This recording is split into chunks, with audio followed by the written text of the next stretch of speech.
প্রিয় দর্শক, কিয়ামতের দিন হিন্দুদের সাথে কি হবে এবং কিভাবে তাদের কিয়ামত শুরু হবে জানলে অবাক হয়ে যাবেন। চলুন তাহলে শুরু করি আজকের ভিডিও। প্রিয় বন্ধুরা, এই ভিডিওটি অত্যন্ত গুরুত্বপূর্ণ, কারণ এখানে আমরা জানব কিয়ামতের দিন হিন্দুদের কি হবে এবং কিভাবে শুরু হবে হিসাব নিকাশ। তাই বন্ধুরা, ভিডিওটি শেষ পর্যন্ত মনোযোগ সহকারে দেখুন আর চ্যানেলটিকে সাবস্ক্রাইব করে রাখুন। ধন্যবাদ। প্রিয় বন্ধুরা, যখন কিয়ামতের সমস্ত ছোট বড় নিদর্শন পূরণ হয়ে যাবে, তখন কিয়ামত শুরু হবে। কিয়ামতের শুরুটা হবে শিঙায় ফুৎ দেওয়ার মাধ্যমে। শিঙায় ফুৎ দেবেন ফেরেশতা হযরত ইসরাফিল আলাইহিসসালাম। হযরত ইসরাফিল আলাইহিসসালাম যখন সৃষ্টি হয়েছেন, তখন থেকে আল্লাহ তাআলার হুকুমে শিঙায় মুখ রেখেছেন। যেদিন সৃষ্টিকর্তার পক্ষ থেকে শিঙায় ফুঁক দেওয়ার হুকুম হবে, সেদিন প্রতিটি প্রাণী মৃত্যুর স্বাদ গ্রহণ করবে। তা পাখি হোক, জন্তু জানোয়ার হোক, ফেরেশতা কিংবা মানুষ। এমনকি আকাশ ফেটে গিয়ে গলিত তামার মতো লাল হয়ে যাবে। সূর্য ও চন্দ্র দুটোই নিষ্প্রহ হয়ে একত্রিত হয়ে যাবে। তারাগুলো নিষ্প্রহ হয়ে ছড়িয়ে পড়বে। পৃথিবী আল্লাহ তাআলার ভয়ে প্রচণ্ডভাবে কাঁপতে শুরু করবে। পাহাড় এমনভাবে চূর্ণ বিচূর্ণ হবে যে তা ছড়িয়ে পড়া ধুলোর মতো মনে হবে। নদী ও সমুদ্রের প্রাণী আগুনের মতো জ্বলে উঠবে। এই পৃথিবীতে যা কিছু জীবনের মতো অবশিষ্ট থাকবে, সব কিছুর ধ্বংস হয়ে যাবে। এমনকি শেষ পর্যন্ত সেই প্রাণ যিনি শিঙায় ফুঁক দিচ্ছেন, অর্থাৎ হযরত ইসরাফিল আলাইহিসসালাম, তাকেও আল্লাহ তাআলা মৃত্যু দেবেন। আর সেদিন শুধুমাত্র একমাত্র মহান আল্লাহ রাব্বুল আলামিন সত্তাই অবশিষ্ট থাকবেন। এরপর যখন আল্লাহ তাআলার ইচ্ছা হবে, তখন তিনি আবার হযরত ইসরাফিল আলাইহিসসালামকে জাগিয়ে তুলবেন। তাকে আবার শিঙায় ফুঁক দেবার হুকুম দেয়া হবে। তিনি যখন শিঙায় ফুঁক দেবেন, তখন হযরত আদম আলাইহিসসালাম থেকে শুরু করে কিয়ামত পর্যন্ত যত প্রাণী এসেছিল, তাদের সবাইকে পুনরায় জাগিয়ে তোলা হবে। সেই সময় সবার আগে কবর থেকে উঠে আসবেন সৃষ্টির শ্রেষ্ঠ নবীদের ইমাম হযরত মুস্তাফা মুহাম্মদ সাল্লাল্লাহু আলাইহি ওয়াসাল্লাম। এরপর হযরত মুসা আলাইহিসসালাম তার কবর থেকে উঠে দাঁড়াবেন। তারপর বাকি মানুষও তাদের কবর থেকে বের হতে শুরু করবে। তাদের সবাইকে হাসরের ময়দানে নিয়ে আসা হবে। সেখানে সব পুরুষ ও নারী মগ্ন দেহে এবং খালি পায়ে থাকবেন।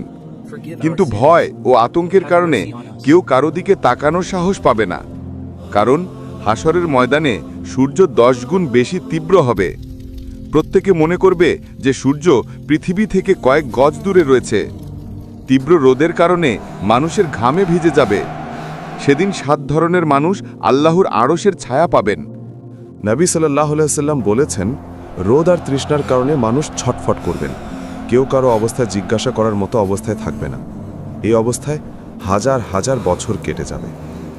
তারপর মানুষ পেরেশান হয়ে নিজেদের মধ্যে পরামর্শ করে হযরত আদম আলাইহিস সালামের কাছে যাবে এবং বলবে, হে আমাদের পিতা, আমাদের পক্ষে এগিয়ে যান এবং আল্লাহর কাছে আরজ করুন যে, হে আল্লাহ, এই কঠিন অবস্থা সহ্য করা আমাদের পক্ষে কঠিন।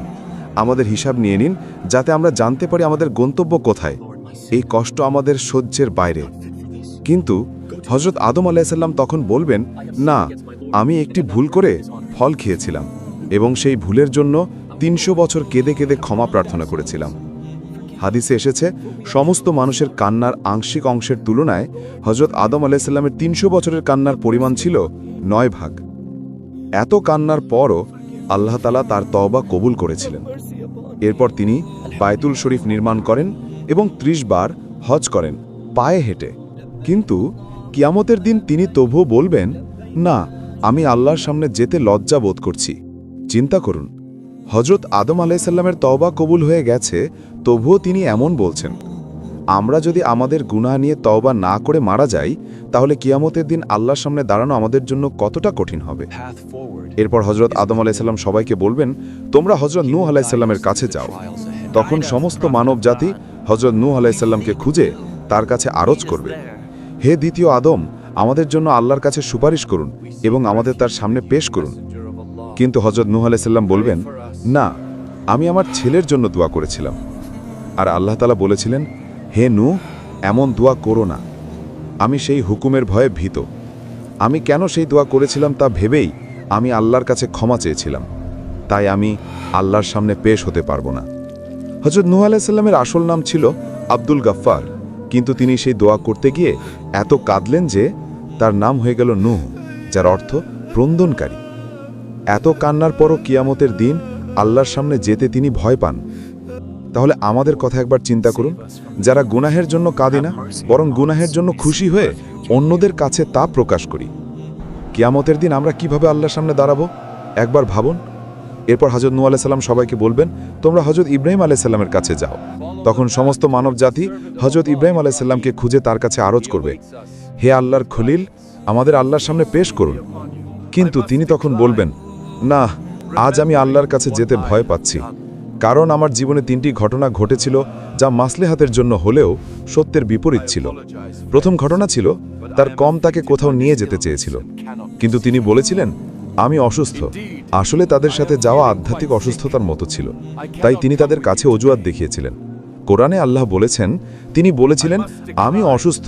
এখানে তিনি অসুস্থতার অজুহাত দেখিয়েছিলেন, যা সত্যের বিপরীত ছিল, তাই তিনি বলবেন আমি আল্লাহর সামনে যেতে লজ্জা পাচ্ছি। দ্বিতীয় ঘটনাটি ছিল তিনি তার স্ত্রী হযরত সারা রাদিয়াল্লাহু তাআলা আনহুকে নিয়ে মিশরের কাছ দিয়ে যাচ্ছিলেন। সেখানে এক জালেম বাদশা ছিল। সে তার সৈন্যদের বলেছিল, যেখানে সুন্দরী নারী দেখবে তাকে ধরে আমার কাছে নিয়ে এসো। আল্লাহ তাআলা হযরত সারাকে অপূর্ব সৌন্দর্য দিয়েছিলেন, তাই সৈন্যরা তাকে সেই বাদশার কাছে ধরে নিয়ে যায়। সে বাদশার নিয়ম ছিল যদি কোনো নারীর স্বামী থাকে তাহলে তাকে হত্যা করা হতো, কিন্তু ভাই বাবা থাকলে তাকে হত্যা করা হতো না, তবে অন্যায় করা হতো। হযরত ইব্রাহিম আলাইহিস সালামের কাছে যখন জিজ্ঞাসা করা হলো, তুমি এই নারীর কে হও, তখন তিনি নিজের জীবন বাঁচাকে বললেন, এ আমার বোন। আল্লাহ তাআলা বলেছেন, ঈমানদাররা ভাই ভাই। তাই ঈমানের দিক থেকে হযরত সারাকে তিনি বোন বলেছিলেন। এটি শরীয়তের দৃষ্টিকোণ থেকে জায়েজ ছিল, কারণ জীবন বাঁচানোর জন্য হারাম ও হালাল হয়ে যায়। তবুও তিনি এই কথার জন্য লজ্জাবোধ করবেন। তৃতীয় ঘটনাটি হলো তিনি একবার মূর্তি ভেঙেছিলেন।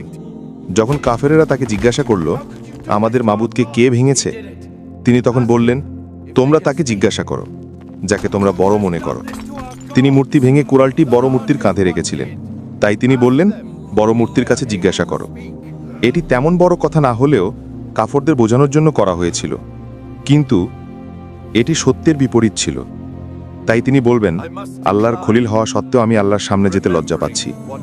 আমরা যারা দিনরাত মিথ্যা কথা বলি, মিথ্যা কসম খাই, অন্যের সামনে নিজের দোষ থাকতেও মিথ্যা বলি, কিয়ামতের দিন আমাদের কতটা লজ্জাবোধ হবে তা একবার ভাবুন তো। এরপর হযরত ইব্রাহিম আলাইহিস সালাম বলবেন, তোমরা হযরত মুসা কালিমুল্লাহর কাছে যাও। তখন সমস্ত মানবজাতি হযরত মুসা আলাইহিস সালামের কাছে গিয়ে বলবে, হে কালিমুল্লাহ, আমাদের জন্য সুপারিশ করুন। কিন্তু তিনি তখন বলবেন, না, আমি সুপারিশ করতে পারবো না, কারণ একবার আমি আমার বিরোধী এক ব্যক্তির সাথে ঝগড়া করেছিলাম। নসিহতের জন্য তাকে আমি একটি ঘুষি মেরেছিলাম যাতে সে বুঝতে পারে, কিন্তু সেই ঘুষিতে সে মারা গিয়েছিল। আমি আল্লাহর কাছে ক্ষমা চেয়েছিলাম, কিন্তু তবুও সে আমার ঘুষিতে মারা গিয়েছিল, তাই আমি আল্লাহর সামনে যেতে লজ্জা পাচ্ছি। তারপর হযরত মুসা আলাইহিস সালাম বলবেন, তোমরা হযরত ঈসা আলাইহিস সালামের কাছে যাও। তখন সমস্ত মানবজাতি হযরত ঈসা আলাইহিস সালামের কাছে গিয়ে বলবে, কিন্তু তিনি বলবেন, না, আমি আল্লাহর সামনে যেতে ভয় পাচ্ছি, কারণ আমার উম্মত আমাকে আর আমার মাকে আল্লাহর সাথে শরীক করে ফেলেছিল। আর যদি আল্লাহ আমাকে জিজ্ঞাসা করেন, তুমি কি বলেছিলে আমার সাথে তোমাকে আর তোমার মাকে শরীক করতে, তাই আমি আল্লাহর সামনে যেতে ভয় পাচ্ছি। তারপর হযরত ঈসা আলাইহিস সালাম বলবেন, তোমরা আল্লাহর প্রিয় নবী হযরত মুহাম্মদ সাল্লাল্লাহু আলাইহি ওয়াসাল্লামের কাছে যাও। তখন সবাই নবী করিম সাল্লাল্লাহু আলাইহি ওয়াসাল্লামের কাছে যাবে। সেই সময় আল্লাহ তাআলা নবীদের জন্য মিম্বার তৈরি করবেন। নবী সাল্লাল্লাহু আলাইহি ওয়াসাল্লামের জন্য মিম্বার তৈরি করা থাকবে, কিন্তু তিনি মিম্বাতে তখন বসবেন না, কারণ তার মনে হবে যদি আমি এই মিম্বাতে বসি তাহলে এটি জান্নাতে চলে যেতে পারে আর আমার গুনাহগার উম্মাত পিছনে থেকে যাবে। তখন আল্লাহ তাআলা জিজ্ঞাসা করবেন, হে আমার প্রিয় বন্ধু, আপনি মিম্বাতে বসছেন না কেন? তখন তিনি বলবেন, হে আল্লাহ, আমার উম্মতের গুনাহের বিষয়ে এখনো ফয়সালা হয়নি, আমি কিভাবে মিম্বারে বসব? তখন আল্লাহ তাআলা তার উপর একটি বিশেষ তালাজি প্রকাশ করবেন।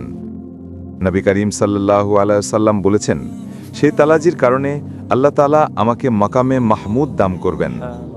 আমি সেখানে গিয়ে একটি সেজদা করব এবং সেজদায় আল্লাহর এমন প্রশংসা করব যা এর আগে কেউ করেনি এবং পরেও কেউ করবে না।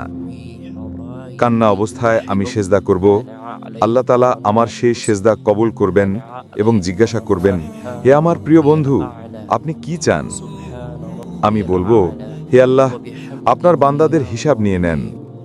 আল্লাহ তাআলা বলবেন, ঠিক আছে। হাদিসে এসেছে, যখন অনুমতি দেওয়া হবে তখন নবী করিম সাল্লাল্লাহু আলাইহি সাল্লাম হযরত আবু বকর রাদিয়াল্লাহু তাআলা আনহুর হাত ধরে আল্লাহর সামনে পেশ করতে চাইবেন যাতে হিসাব শুরু হয়। এটি শুনে হযরত আবু বকর রাদিয়াল্লাহু তাআলা আনহুর চোখে পানি এসে যাবে। তিনি বলবেন, হে আল্লাহর নবী সাল্লাল্লাহু আলাইহি সাল্লাম, আমি জীবনের শেষ সময় মুসলিম হয়েছিলাম। আমার জীবনের বেশিরভাগ সময় ইসলামের আগে কেটেছে, তাই আমি চাই না আমাকে আগে পেশ করা হোক। কিন্তু আল্লাহর প্রিয় নবী বলবেন, হে আবু বকর, তোমাকে এগিয়ে যেতে হবে। তখন হযরত আবু বকর রাদিয়াল্লাহু তাআলা আনহু এগিয়ে যাবেন এবং নবী করিম সাল্লাল্লাহু আলাইহি ওয়াসাল্লাম যা করেছিলেন তিনিও তাই করবেন। তিনি আল্লাহর সামনে সিজদায় পড়ে যাবেন এবং কাঁদতে শুরু করবেন। কিতাবে লেখা আছে, আবু বকর সিদ্দিক রাদিয়াল্লাহু তাআলা আনহু এত কাঁদবেন যে আল্লাহ তাআলা বলবেন, হে আমার প্রিয় নবীর ঘনিষ্ঠ বন্ধু, তুমি কাঁদছো কেন? সিজদা থেকে মাথা তুলে বলো তুমি কি চাও। আল্লাহ তাআলা তার সিজদা কবুল করবেন এবং তার উপর একটি বিশেষ তালাজি প্রকাশ করবেন। হাদিসে এসেছে, কিয়ামতের দিন আল্লাহ তাআলা সবার উপর তালাজি প্রকাশ করবেন, কিন্তু হযরত আবু বকর রাদিয়াল্লাহু তাআলা আনহুর উপর বিশেষ তালাজি প্রকাশ করবেন। আল্লাহ তাআলা তার প্রিয় নবীর এই বন্ধুর প্রতি এত খুশি হবেন যে তার উপর বিশেষ তালাজি প্রকাশ করবেন। তারপর হযরত ওমর রাদিয়াল্লাহু তাআলা আনহুকে পেশ করা হবে।